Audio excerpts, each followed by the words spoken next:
This procedure is used to transfer a patient who requires assistance moving from one flat surface to another, example stretcher to bed. This transfer requires a minimum of 3 trained caregivers. Additional caregivers may be required depending on the patient's size and the extent of lines or tubes that need to be monitored during the transfer. A lateral transfer board and a standard full-size flat bed sheet are required. A stretchy-fitted bed sheet is not recommended. This transfer is completed in 3 stages. Explain the procedure to the patient. Position the stretcher next to the bed. Ensure that the brakes are applied on both the stretcher and the bed. Ensure that the side rails are down on both sides of the bed. Adjust the stretcher and bed height to the upper thigh level of the shortest caregiver. The stretcher should be slightly higher than the bed, no more than 1 inch higher. One caregiver stands at the side of the stretcher closest to the patient in a front-to-back weight shift position. The other 2 caregivers position themselves on the side of the bed that the patient is being moved towards.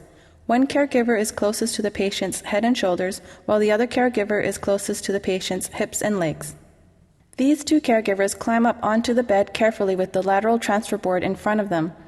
On the designated count, the caregiver alongside the stretcher uses a front-to-back weight shift to turn the patient 1/2 turn, or just enough to get the transfer board under the buttock of the patient.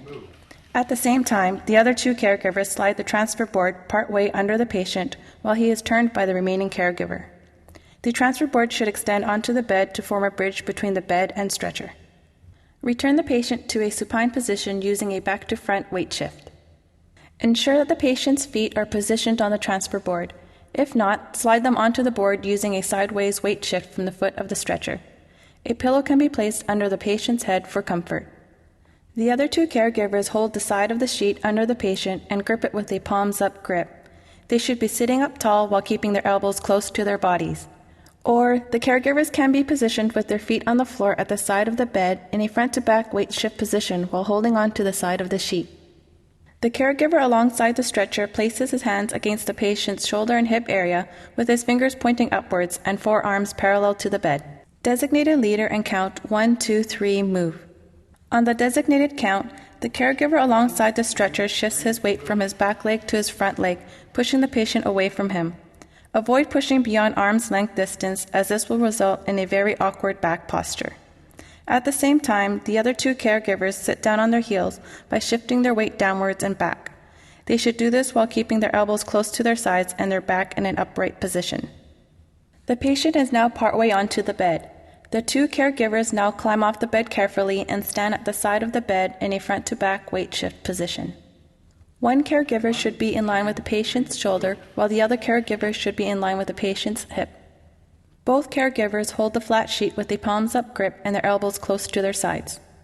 Designate a leader and count 1, 2, 3, move.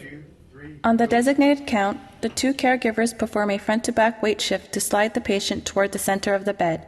At the same time, the other caregiver pulls the transfer board from under the patient. If the patient is not positioned in the middle of the bed, then 1 or more sideways repositions may be required.